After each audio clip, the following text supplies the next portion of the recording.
Olá, amigo internauta, leitor do Jornal Diário de Suzano. Começa mais uma vez o DS Entrevista. Estamos aqui nessa semana fazendo a segunda rodada de sabatina, entrevista com os candidatos a prefeito de Suzano.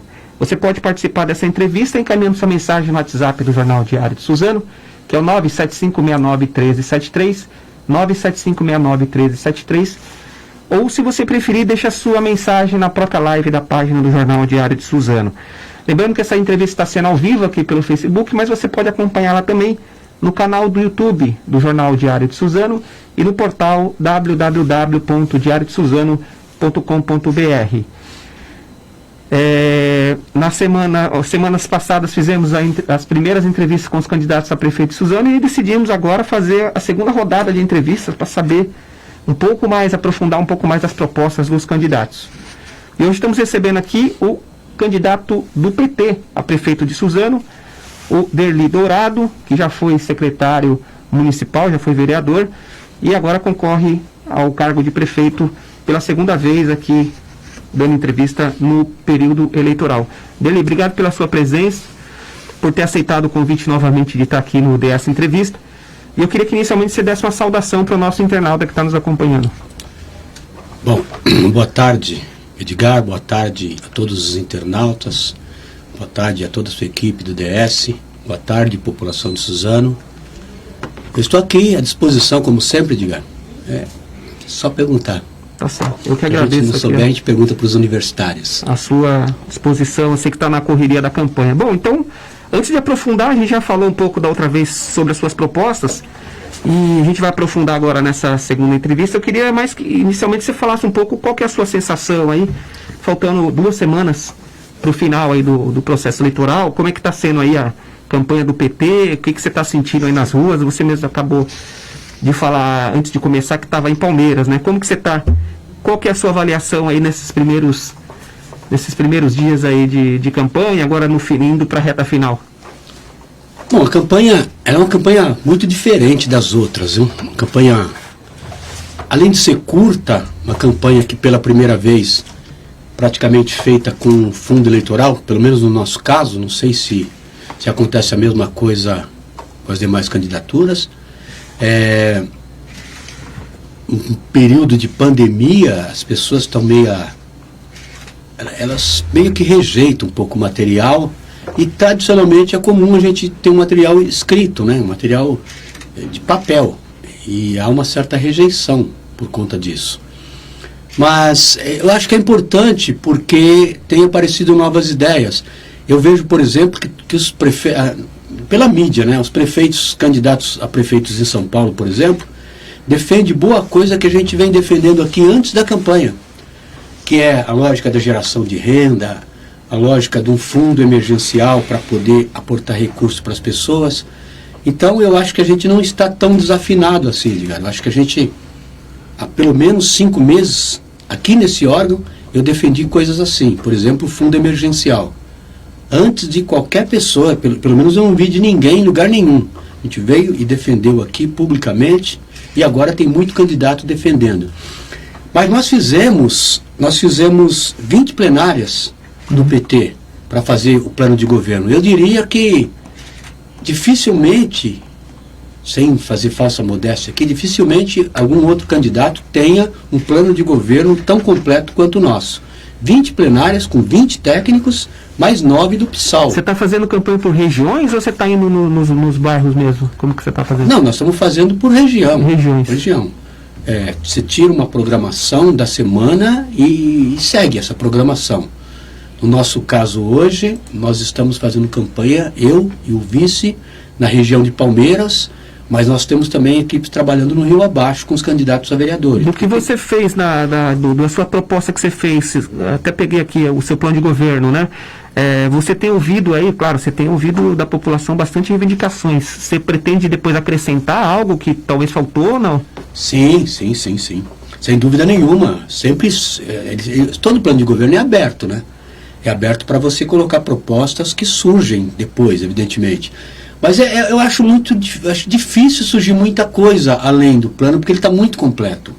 Na área da educação, na área da saúde, na área da geração de renda, eu diria que nós estamos trazendo propostas inovadoras. É muito importante que qualquer prefeito, seja ele quem for o eleito, que pegue o nosso plano de governo e tente aplicar o que nós discutimos ali, porque foi feito muito debate com muitos técnicos.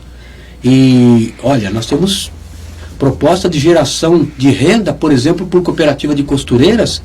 Eu acho que ninguém botou isso no plano. Nós colocamos e é possível. Mas você tem uma demanda, Edgar, de 25 mil uniformes.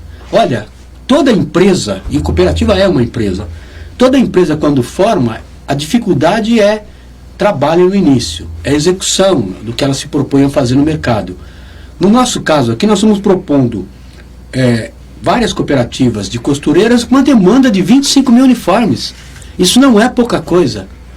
Se você tem cabeça, se o gestor, se o chefe do executivo tem ideias, ele aproveita as oportunidades. Por exemplo, a prefeitura poderia estar fornecendo máscara para a população costurada pelas cooperativas.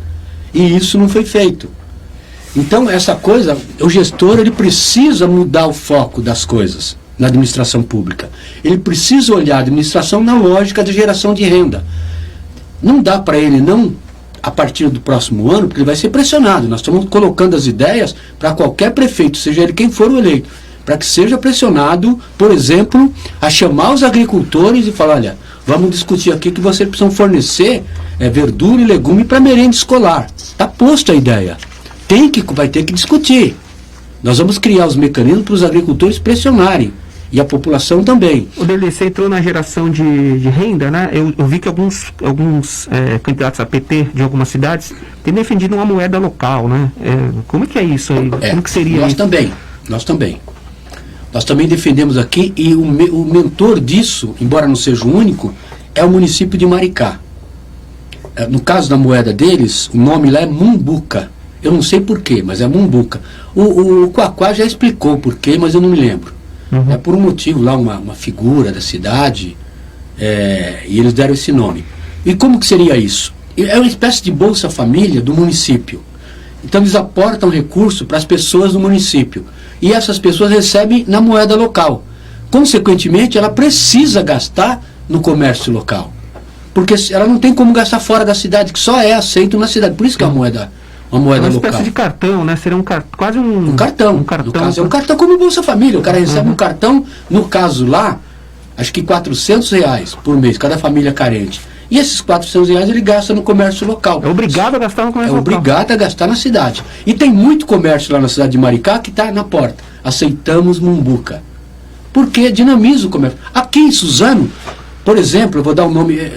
Eu vi no mercado Açaí, por exemplo, que é um atacadista, dizendo que aceita o recurso do plano emergencial do governo. Uma rede como o Açaí. Então, imagina o comércio de uma cidade como Maricá. Vários comerciantes colocam na porta, aceitamos Mumbuca.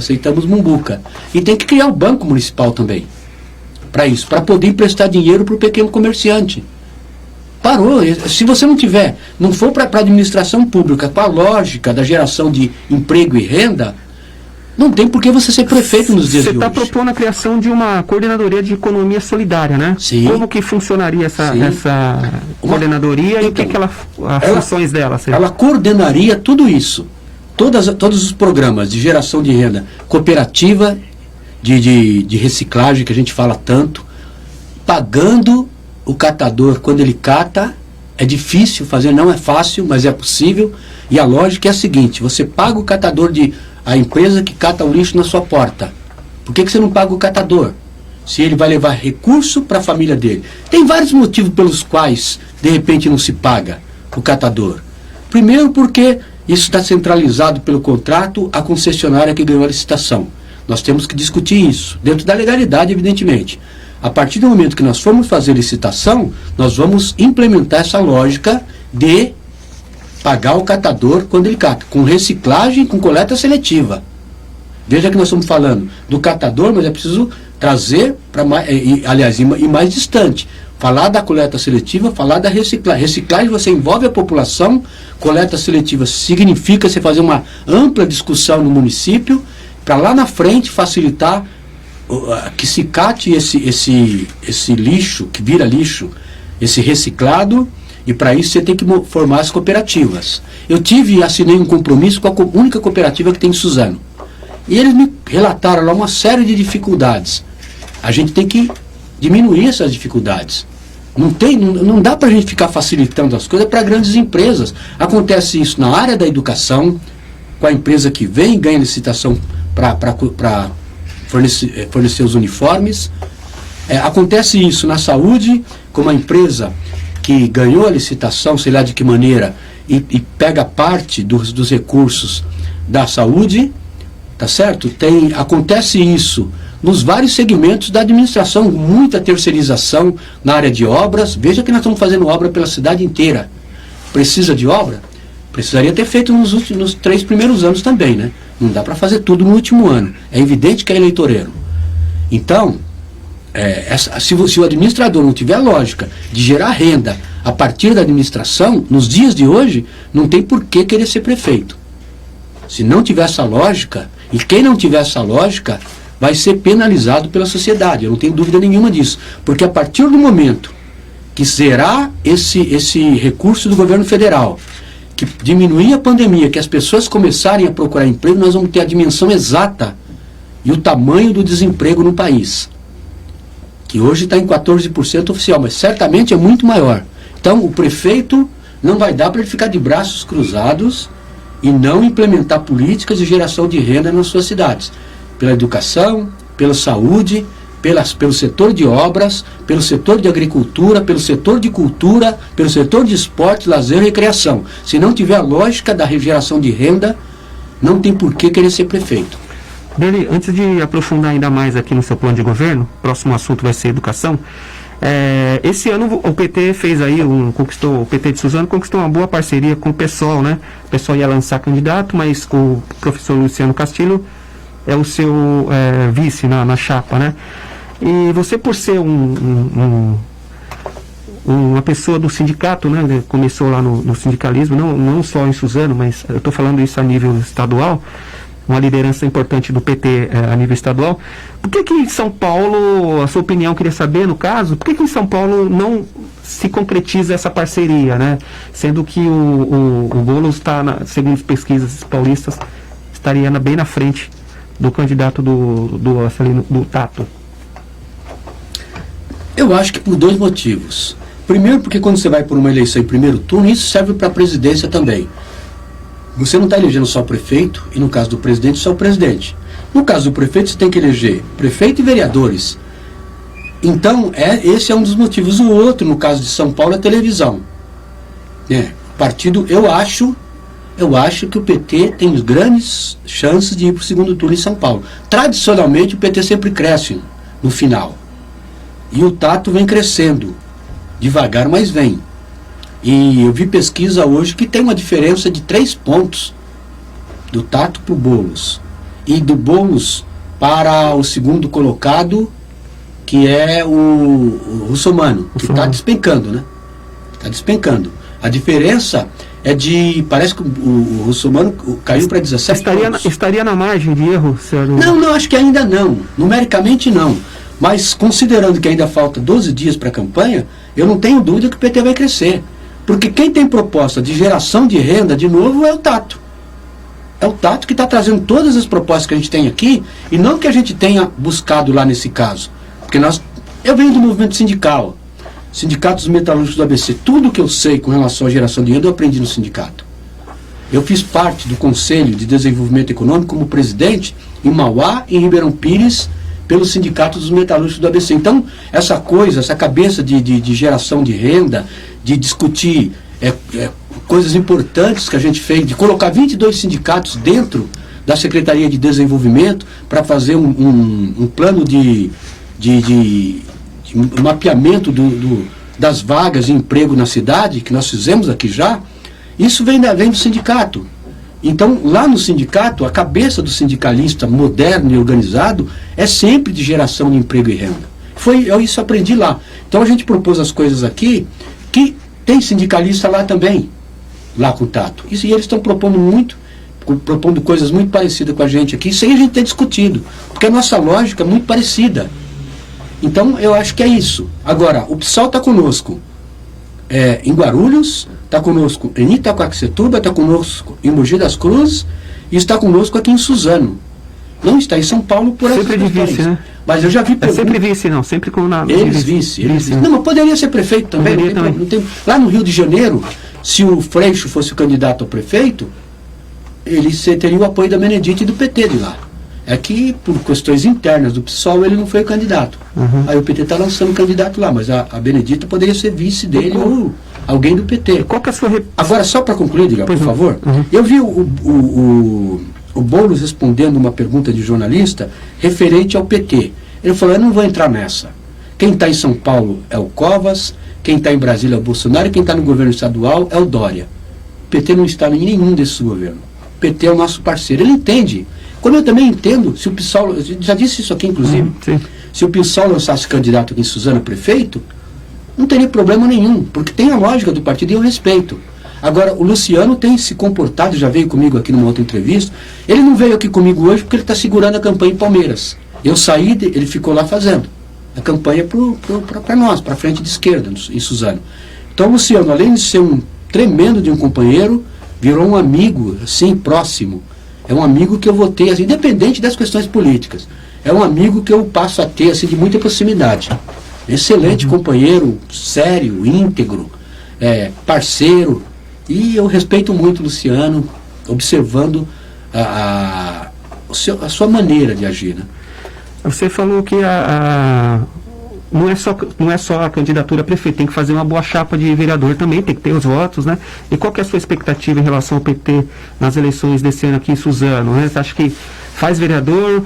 Em 2000, o PT começou a crescer lá com o Marcelo Cândido nas eleições, né? Depois teve o Marcelo Cândido venceu as eleições, foi reeleito, depois deixou o partido. O PT hoje não tem nenhuma representatividade na Câmara, né? Como que você está vendo isso? Então, mas o PT já fez 2 vereadores em 88 com um outro candidato a prefeito, um crescimento do partido.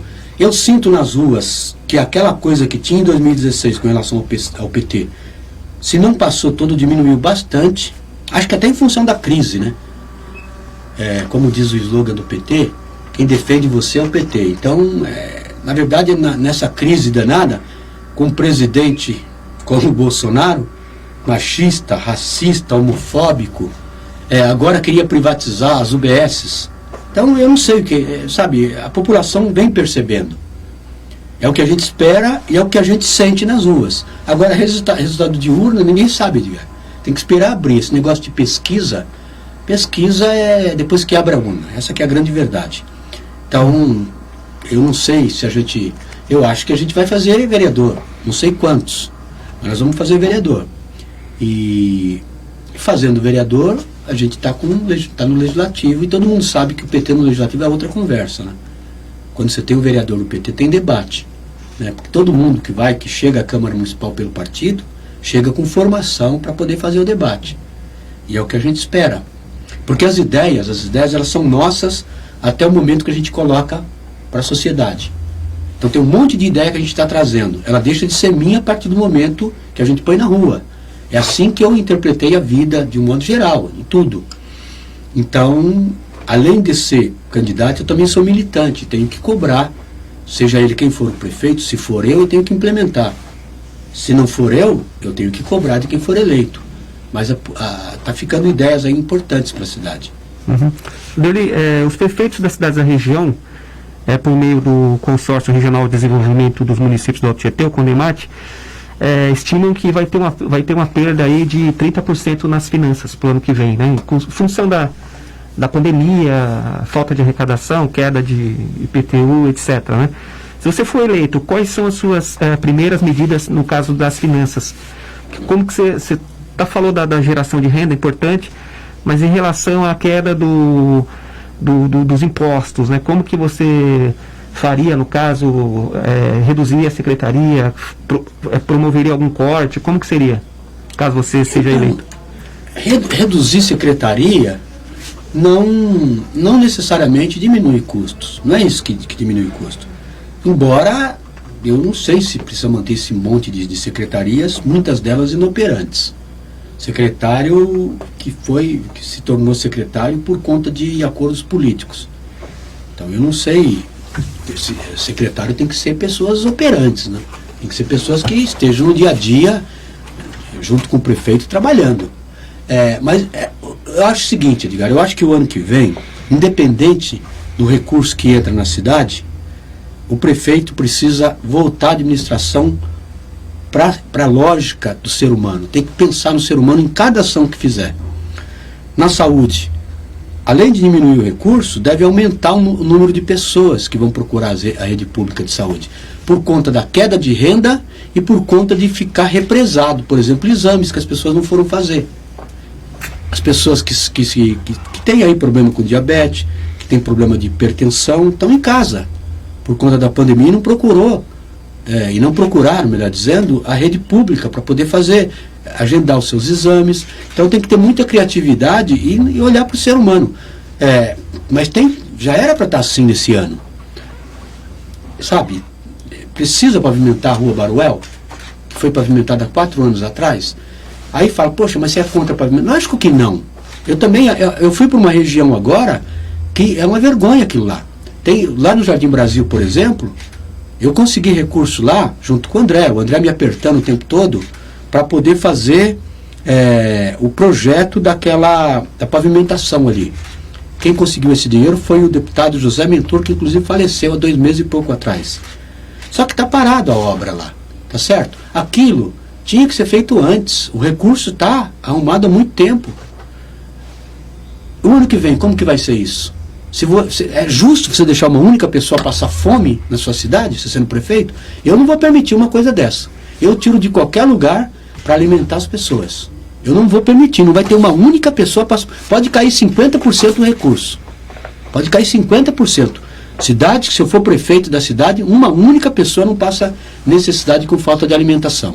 Então a minha lógica é governar para o ser humano, olhando para o ser humano. Além de estar no meio deles, porque eu também não vou ficar encastelado em gabinete, não é do meu feitio isso, a lógica vai ser o ser humano.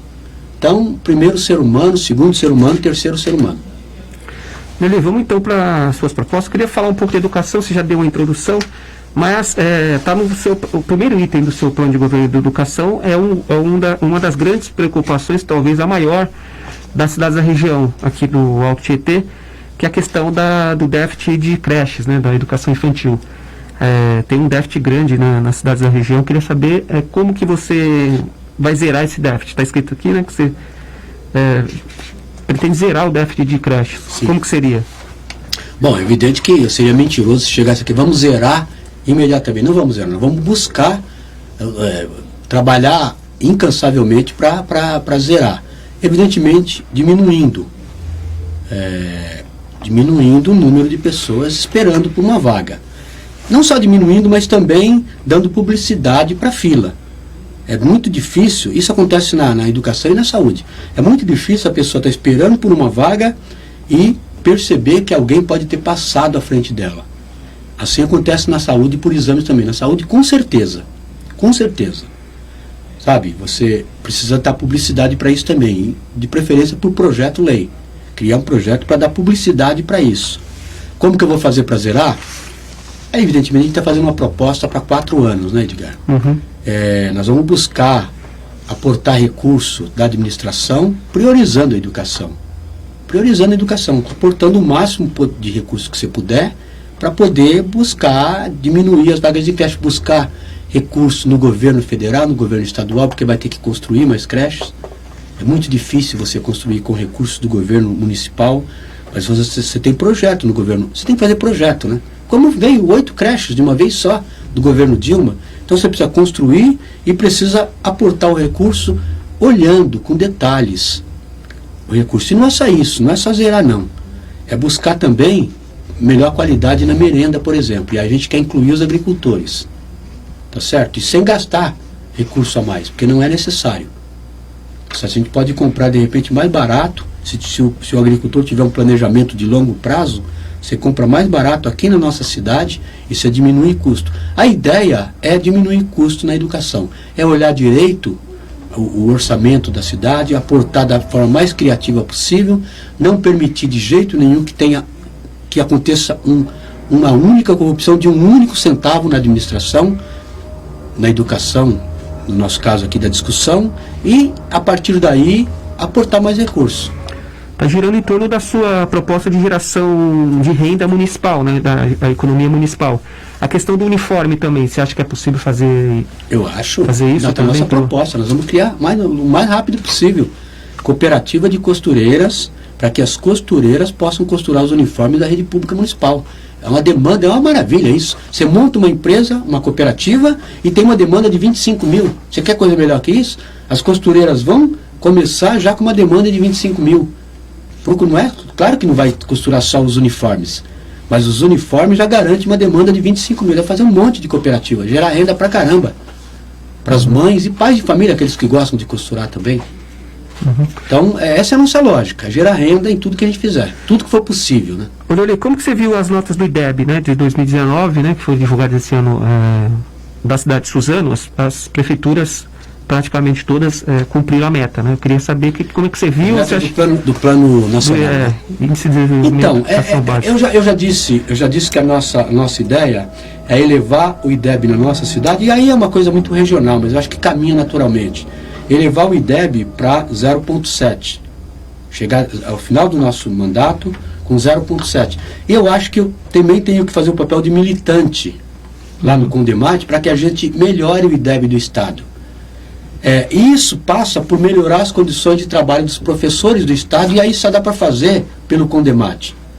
Fazer uma boa discussão com o sindicato dos professores e ver o que é a demanda única que possa ser demanda da administração e também do sindicato, para a gente trabalhar junto. Eu acho que a gente tem que pressionar o governador pelo Condemate para que os 10 municípios trabalhem junto ao governo do Estado para melhorar, senão a gente não vai conseguir sozinhos. Certo? Melhorar as condições de trabalho dos professores, dar condições para que os professores melhorem as suas condições de aulas, trabalhar para diminuir o número de alunos, humanizar mais a interação com os professores na rede do Estado. Isso não é papel do prefeito, você só faz como militante. Então eu acho que pelo Condemate, porque senão, Edgar, fica uma disparidade muito grande do IDEB do município para o IDEB do Estado. Aí como que faz isso? E não dá para o governo ficar jogando isso nas costas dos professores. O professor também é vítima disso. Ele também passa, o salário do professor... por exemplo, o professor tem uma meta que eu defendo amplamente, em gênero, número e grau, que é melhorar o salário do professor buscando uma paridade com o salário dos profissionais formados em cursos superiores. É uma demanda da classe, que eu sou defensor também, evidentemente, porque se você não tem o melhor salário, se você não oferece as condições para os professores, você não tem condição de almejar essa meta, de melhorar o IDEB do Estado. Veja que eu digo melhorar, mesmo sabendo que não é papel do prefeito. É papel do prefeito como militante, não como gestor. Mas eu pretendo atuar muito junto ao Condemate para a gente pressionar o governo do Estado para começar melhorando as condições dos professores. Uma outra proposta sua é ampliar o horário de atendimento nos centros de educação infantil, né? Como que seria isso? Você vai contratar mais profissionais? Tem que contratar mais, tem que contratar mais. Haveria concurso, no caso, então? Então, mas... Sim, sempre por concurso, evidentemente. Né? Até porque é ilegal, né, fazer de outra forma. Sem dúvida nenhuma, contratar mais professores. Porque você tem, a cada dia... Tá certo que tem um debate aí no meio entre os professores, tem gente que fala em creche noturna. E aí não seria para atender a criança, seria para atender a mãe. Tá certo? E a pauta, ela é de atendimento à criança. No Plano Nacional de Educação, se fala em atendimento à criança sempre. Atender aos anseios da mãe é fundamental também, mas não é ali pela a meta, não está necessariamente dentro da meta de melhoria da educação. Agora, a gente precisa também aumentar o tempo de creche, atendendo aos anseios das mães que têm que trabalhar.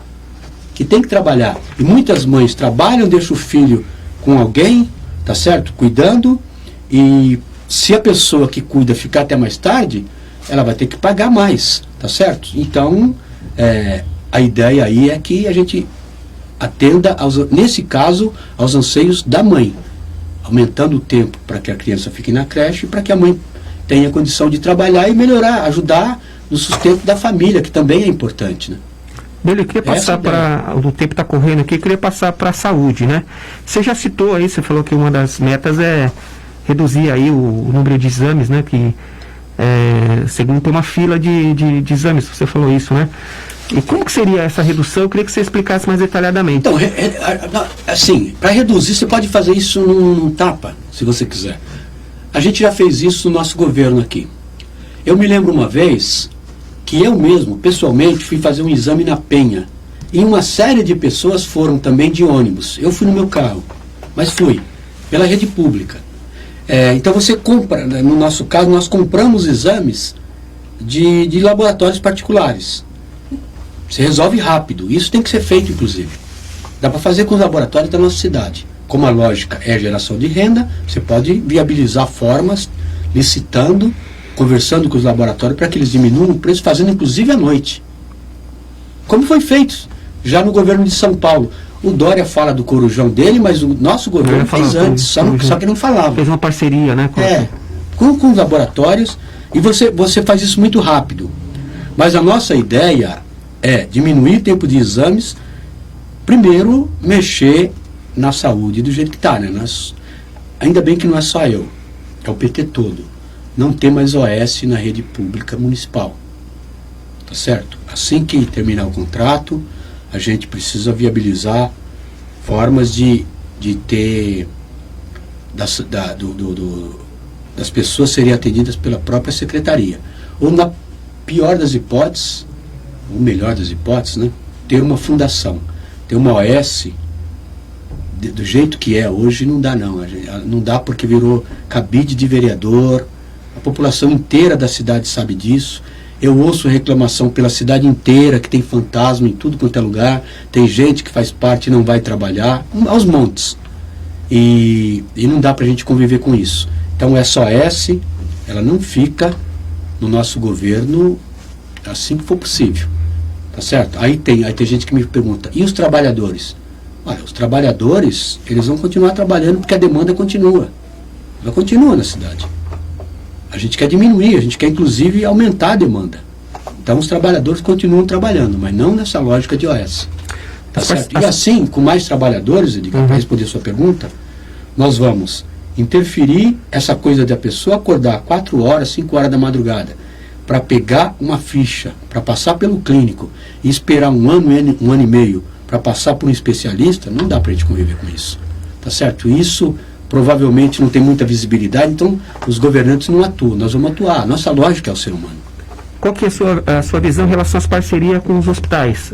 Santa Casa de Suzano, né, e hoje está sob intervenção, e o Hospital Regional, a sua expectativa em relação à conclusão dele, como que ele pode ser utilizado caso você seja eleito no ano que vem?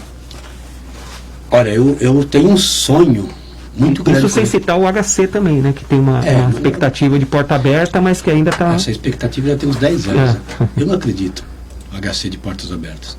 Eu acredito no hospital regional. E acredito no hospital regional com um pronto-socorro 4 vezes maior do que a gente tem em Suzano, na Santa Casa. E aí, obviamente, nós teríamos o pronto-socorro da cidade e da região, mas na cidade, o do hospital regional. Mas o sonho, quando eu falo em ter sonho, é porque eu já conversei com a faculdade e eu vejo possibilidade real de ter cursos na área médica. Curso de medicina, curso de enfermagem, de psicologia, de fisioterapia ele já tem. Então você melhoraria a saúde assim significativamente por conta da quantidade de profissionais circulando na cidade, estudando do lado do hospital. Então eu vou trabalhar muito para isso e acho que qualquer prefeito tem que fazer isso. Então, eu conto muito com o Hospital Regional e vou trabalhar bastante para que, lembrando, né, que essa licitação que está aí foi possível graças à minha ida com o prefeito Paulo Tokuzumi a Brasília. Conseguimos reativar o projeto do hospital, conseguimos garantir o recurso para a primeira parcela, para o primeiro módulo e para o segundo módulo.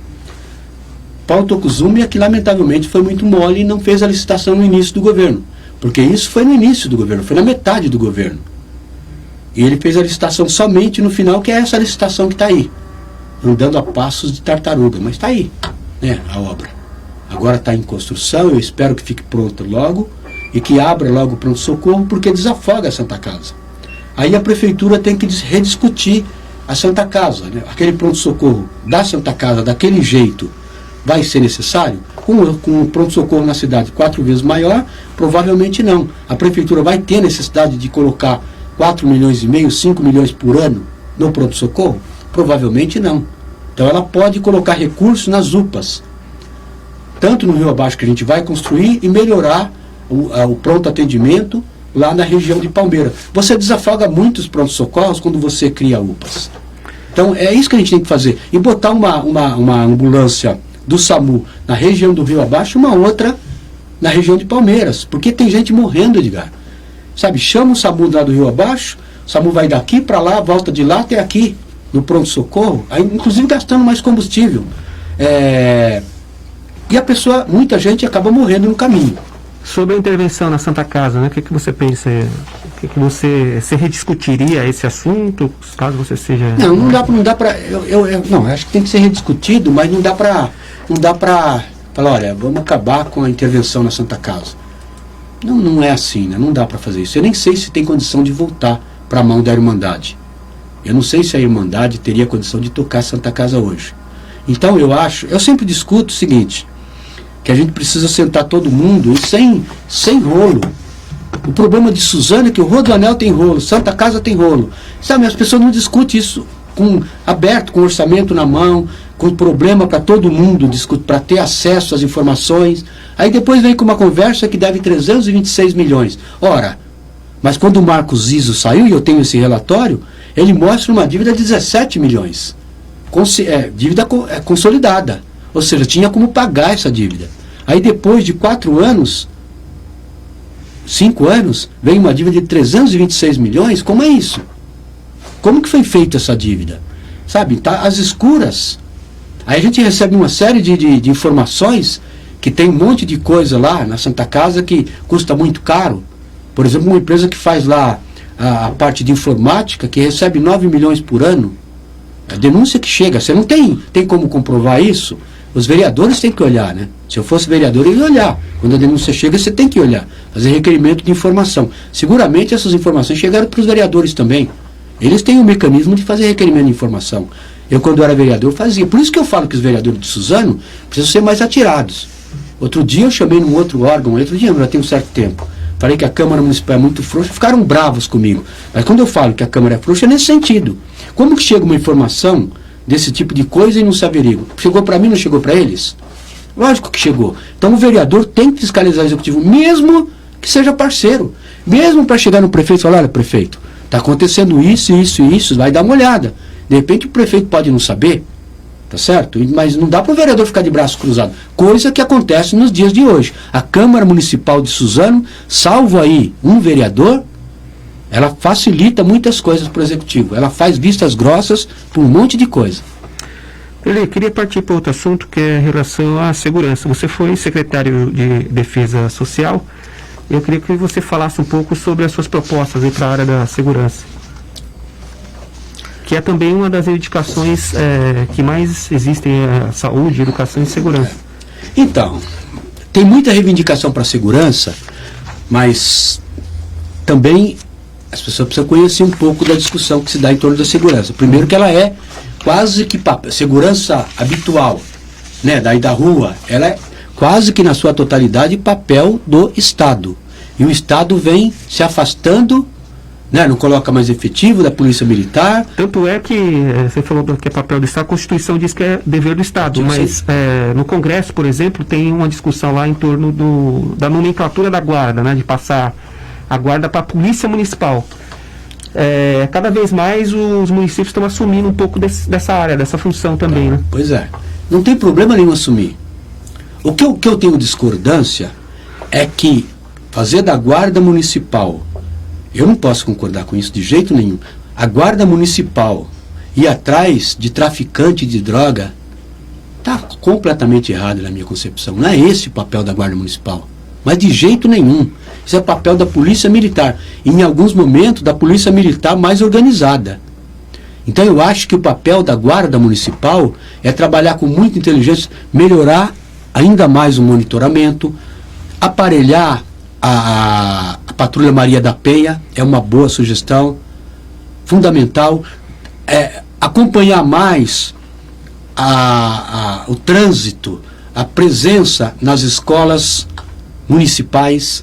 Esse é um papel da guarda. Agora, não dá para a guarda municipal querer fazer o papel da ronda ostensiva Tobias de Aguiar, da rota. Não é papel da guarda, eu não vou permitir isso de jeito nenhum. Não é para isso que existe a guarda municipal. Não é para isso.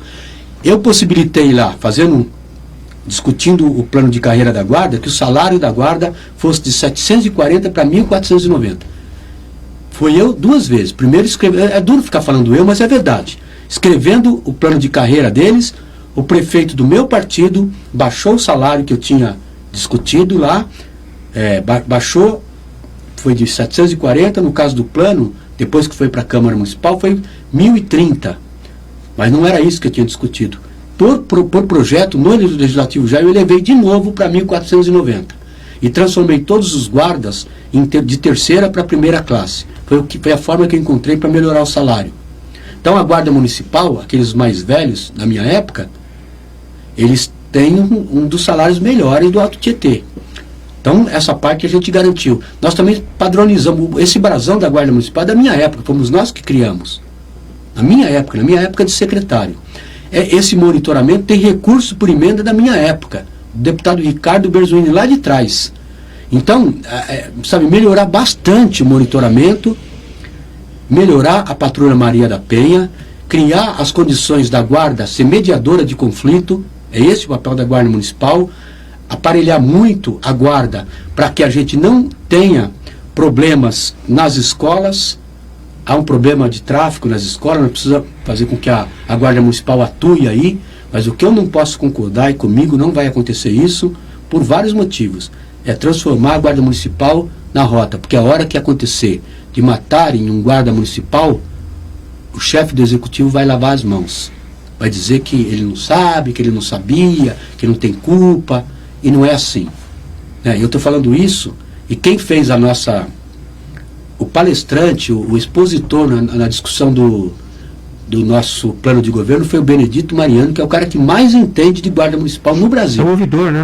O ex-ouvidor. O ouvidor da Polícia Militar. Ele ajudou vocês a fazer ele fez pra gente. Fez pra gente aqui, fez pra muitas prefeituras, pra gente também. E ele também não concorda com essa coisa de... Aí pergunta, você é a favor de armar a guarda? Eu sou favorável a armar a guarda municipal. Sempre fui. Especialmente depois que eu me tornei secretário. Então não dá para você botar um ser humano, um guarda, fardado e não dar uma arma para ele se defender. Depois, evidentemente, de dar toda a formação necessária. Agora, não dá para a guarda municipal ir atrás de traficante. Tem acontecido isso em vários municípios. Estão botando calibre 12 na mão de guarda municipal. Eu não sou favorável a isso de jeito nenhum. Você está expondo o guarda municipal. Eu não posso concordar com isso. Tá certo? Mas armar a guarda sim, a guarda mediadora de conflito, melhorando a sensação de segurança do município, tudo isso é papel da guarda. Agora, por vários motivos, um dos motivos que eu não falei é porque o governo estadual, ele está entregando a segurança para os municípios e não repassa recurso. Sobretudo não repassa recurso. Então você fica com a segurança, mas de onde você tira dinheiro? Porque o governo estadual não passa. Não existe fundo, né? Não, ele não repassa. Não, existe fundo. Existe por projetos, você faz projeto e você consegue alguma coisa de equipamento. Equipamento para guarda, equipamento para monitoramento, carro, motocicleta, mas recurso para o dia a dia. Segurança custa muito caro, Edgar. Segurança é muito caro. Já houve uma discussão em torno do SUS, né? Entre aspas aí, da segurança, né? Que acabou não... Sim, houve. Já houve. Não, discussão, segurança. Então, mas segurança, a segurança, ela é entendida no Brasil com a lógica da época da ditadura, do militarismo, sabe? Que você precisa cada dia armar mais a guarda. Segurança não é só isso. Segurança é você melhorar a educação, segurança é você melhorar a inteligência, fazer investigação, para evitar que tenha o acontecido lá, o crime. Você tem que prever o crime. Não deixar que ele aconteça para agir depois. Depois que ele acontece, você vai atrás do assassino, e normalmente para poder fazer fazer alguma coisa ostensiva. Normalmente acabam matando o cara. Mas se tivesse feito a prevenção, o número de assassinatos seria menor. Então, aí me parece que essa é a lógica da segurança. E do município mais ainda, das guardas municipais. Não dá para você botar guarda municipal para fazer o papel da polícia militar de jeito nenhum. Não é esse o papel da guarda. Tá certo. Oderli, queria te agradecer, a gente está encerrando aqui nossa entrevista, o nosso tempo esgotou. Eu queria que para você, uma última pergunta só, se você quiser passar onde que você vai estar nos próximos dias aí, né? Amanhã, se alguém quiser acompanhar a sua campanha, não sei se já tem agenda aí de amanhã, você pode falar se você... Eu vou estar na região, eu não sei ainda em qual lugar, mas na região de Palmeiras, amanhã, pessoalmente. De novo. E tem gente, os nossos candidatos a vereadores, lá tem vereador comigo em Palmeiras, e no Rio Abaixo tem vereador com a nossa coordenação, que está em 2 lugares. Certo? Porque eu não lembro o lugar, me parece que Vila Fátima, Buenos Aires, acho que é ali. Mas a região de Palmeiras você vai estar lá. Região de Palmeiras. E para a gente encerrar, eu queria que você, a última mensagem, pelo menos aqui no DS Entrevista, que você vai dar, né, aqui pra gente, uma mensagem final pra gente encerrar aqui a nossa entrevista, agradecendo mais uma vez a sua presença, ter aceitado o convite. Tá. Olha, eu queria agradecer muito a população, nas ruas principalmente, pela receptividade. A gente está sendo muito bem recebido na cidade de Suzano, estamos deixando as nossas propostas. Como eu disse, a gente ganha ou a gente perde a eleição, mas eu acho, sinceramente, que a gente nunca perde, porque você deixa as ideias colocadas. É uma campanha complicadíssima, diferente, e ela precisa mais do que nunca da participação da população. A gente sabe que tem um número muito grande de indecisos, de pessoas que não optaram ainda por um candidato, e eu conto com essas pessoas para que elas opinem, para que elas decidam, aliás, e decidam pela nossa candidatura, que na minha opinião é a mais propositiva de todas. Eu desafio qualquer candidato a ter um plano de governo igual ao nosso. Desafio porque nós fizemos 20 plenárias no PT e 9 no PSOL. E as nossas propostas na área da educação, na área da saúde, na área da geração de renda, na área da segurança, elas são completas. Porque teve muita gente participando, ela não saiu da nossa cabeça, saiu da cabeça das pessoas que participaram, e dos 2 partidos que estão coligados, e a gente está trazendo aí para a população de Suzano. A gente espera que a população entenda, que venha conosco, que ajude a gente a chegar no segundo turno, porque no segundo turno é mais fácil, que aí são 2 candidatos. Se a gente chegar no segundo turno, a gente vai poder colocar as nossas ideias com mais clareza. Mas também é fundamental eleger vereadores. Como eu disse, a Câmara Municipal, ela não pode, de forma nenhuma, ser puxadinho do Executivo. Não dá para a Câmara Municipal não fiscalizar o Executivo. E é o que acontece na Câmara Municipal. Ela precisa fiscalizar o Executivo. Ela precisa olhar direito e fazer bons projetos. Lá no final do ano, quando discute orçamento, é ali que o vereador faz bons projetos. Somente ali. Esse negócio de ficar fazendo projetinho fora do orçamento é conversa fiada, é conversa para boi dormir, não existe. O vereador faz projeto quando está com o orçamento na mão, se estudar também. Se estudar, porque convenhamos, boa parte dos vereadores não se dá o trabalho de estudar orçamento. Não compreende o que é uma rubrica no orçamento. Essa que é a grande verdade. Então, não é crítica barata a nenhum vereador, mas é o que acontece. Então, precisa botar vereadores que queiram fazer projetos lá no orçamento, no final do ano, remanejando o recurso de uma pasta para outra, tirando, por exemplo, se for o caso, né, de obras para colocar em saúde, tirando de coleta seletiva para colocar na educação, e assim vai. Esse é o papel do vereador no orçamento. É ali que ele faz projeto. Fora disso, é fiscalizar o executivo. É ver as licitações fraudulentas, os desvios de recurso, os funcionários fantasmas, as OSs que consomem recurso fora do combinado, fora do contrato. Esse é o papel do vereador. Aí ele vai estar fiscalizando. Se ele fiscalizar o executivo, ele já está fazendo muita coisa. Porque a grande maioria não fiscaliza. Essa que é a grande verdade. Então eu agradeço a população, peço voto, meu número é 13, eu sou candidato a prefeito, eu me considero uma pessoa preparada ao longo da vida, preparado para a administração pública também, fui secretário em 2 pastas, fui vereador em 2 mandatos de situação e de oposição, fui presidente do maior partido da América Latina e fui dirigente do sindicato que é o mais representativo politicamente da América Latina também, um dos melhores do mundo, que é o Sindicato dos Metalúrgicos do ABC. E fui diretor lá por 3 mandatos, ou seja, estou acostumado a discutir políticas públicas. Por isso que eu peço o seu voto. Muito obrigado, conto com o seu voto no dia 15 de novembro. Derli Dourado, número 13, com o professor Luciano do PSOL, nosso candidato a vice. Um abraço, muito obrigado, tamo junto. Obrigado, Derli. Queria agradecer você também, amigo internauta, que participou conosco aqui dessa entrevista. Continue nos acompanhando durante essa semana. Traremos outros candidatos a prefeito aqui de Suzano. Até a próxima entrevista. Muito obrigado.